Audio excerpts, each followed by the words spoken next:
Depuis plus de 40 ans, je travaille dans des districts, des villes, des provinces et dans le gouvernement central de Chine. L'éradication de la pauvreté a toujours été une partie importante de mon travail.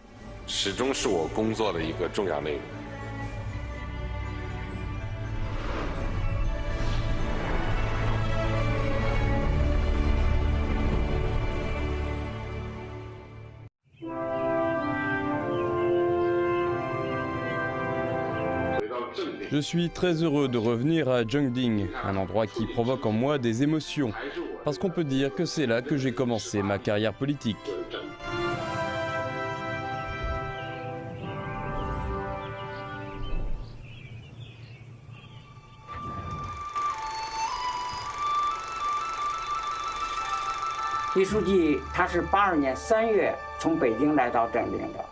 Le secrétaire Xi Jinping est arrivé à Zhengding depuis Beijing en mars 1982 en tant que secrétaire adjoint du parti. Plus tard, il a été promu secrétaire du parti du comté. Zhengding était alors seulement un comté producteur de céréales du nord de la Chine. Reçu après le paiement des prélèvements était encore limité, de sorte qu'à cette époque, Zhengding avait également le titre de comté pauvre à haut rendement.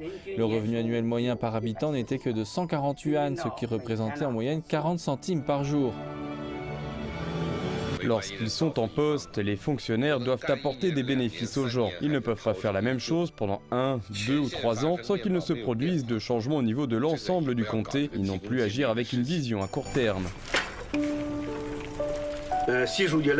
Quand le secrétaire Xi Jinping est arrivé à Zhengding, il inspectait souvent chacun des villages.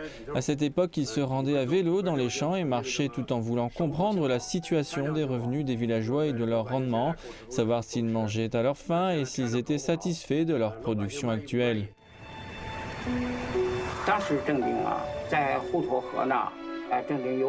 À cette époque, Zhengding comptait 2 parties de part et d'autre de la rivière Rutuo.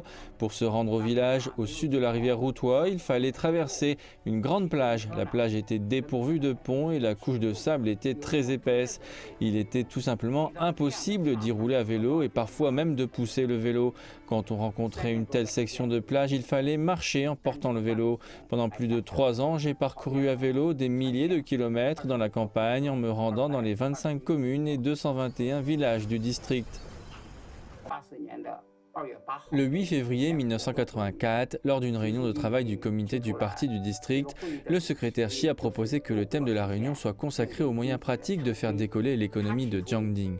Il a proposé une voie de développement économique semi-périurbain, un décollage économique régional aux caractéristiques de Zhengding. Sa proposition a évolué et mûri. Zhengding est un district agricole et sa structure industrielle était considérée à hauteur de 70% de l'agriculture. Il considérait qu'il fallait passer le ratio agriculture-industrie de 70% 30% à 30% 70% et faire passer la part des agriculteurs à 30% et celle des travailleurs de l'industrie à 70%. Quel bénéfice en découlerait? Le chemin de l'industrie est large et une fois l'ancienne condition de monoculture responsable des bas revenus transformée, alors seulement les revenus pouvaient augmenter et les gens pouvaient prétendre à de meilleurs jours.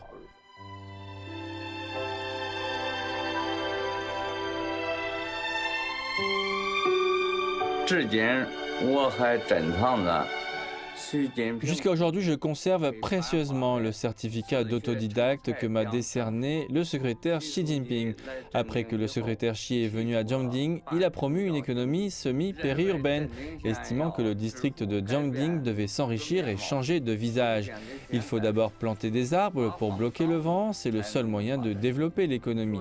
Les cadres doivent donc s'investir dans la campagne pour expliquer aux agriculteurs la technique des arbres fruitiers et leur fournir des informations techniques, des conseils sur place.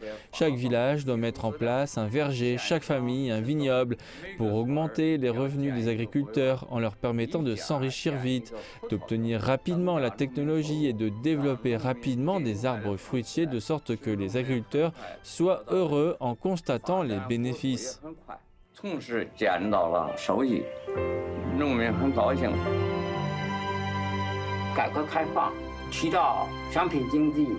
提到脱贫致富之后，老百姓的积极性是很高的，都想损到一个 Les concepts d'économie de marché et d'éradication de la pauvreté après l'application de la politique de réforme et d'ouverture ont beaucoup motivé les gens. Ils ont tous souhaité trouver un moyen de s'enrichir, notamment en développant l'agriculture, la sylviculture et l'élevage et la pêche, y compris via le développement de l'agriculture au profit de l'industrie, du commerce, des entreprises rurales et des industries du service. Le secrétaire Xi a avancé dans son rapport la notion d'industrie des services, qui est à présent une véritable tendance économique, une notion extrêmement nouvelle dans ce contexte. Il s'agit de s'appuyer sur les villes, d'avoir un marché, de gagner des profits et des bénéfices. À cette époque-là, il y avait de nombreux reportages sur Jiangding, mais ce qui m'a impressionné le plus était une histoire que le quotidien du peuple a publiée en ce qui concerne la lutte réussie de Jiangding contre la pauvreté.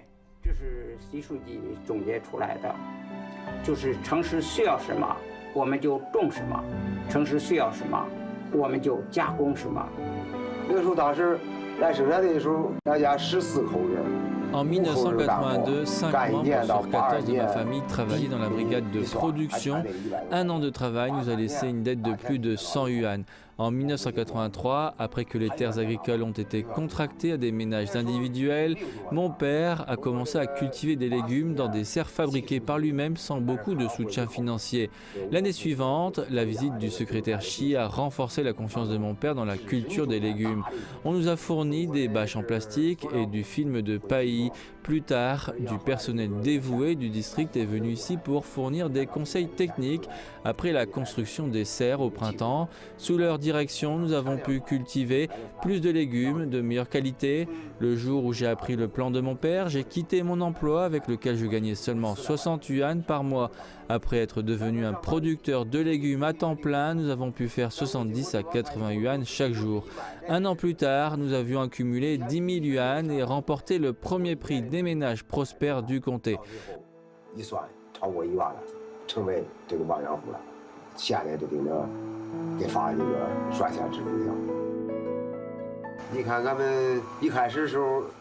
Au début, seules 2 familles du village cultivaient des légumes.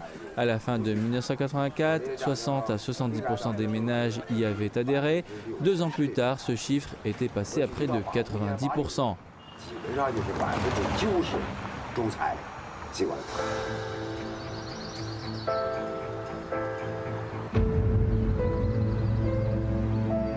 习书记在正定工作3年，走了一条半程交型经济发展的路子之后，是什么结果呀？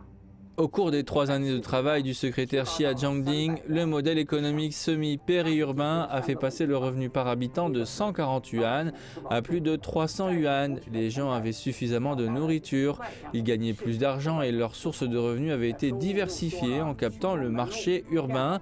Ce modèle a changé le district une fois pour toutes. L'économie du district se classe maintenant parmi les 10 premières dans la province du Hebei et le PIB par habitant de Jiangding sont multipliés par plus de 300 par rapport à 1978. 国内生产总值和人均生产总值相比较于1978年都增长了300倍以上。通过这么几十年的发展呢， Au cours des dernières décennies, le secrétaire général Xi s'est inquiété de notre petit village d'environ 500 ménages. Après avoir été transféré au gouvernement central, il a exprimé sa détermination à améliorer la vie des habitants des zones rurales. Maintenant, nous avons atteint un revenu collectif annuel de 20 à 30 millions de yuan et un revenu par habitant de 20 à 30 000 yuan. Notre niveau de vie s'est grandement amélioré.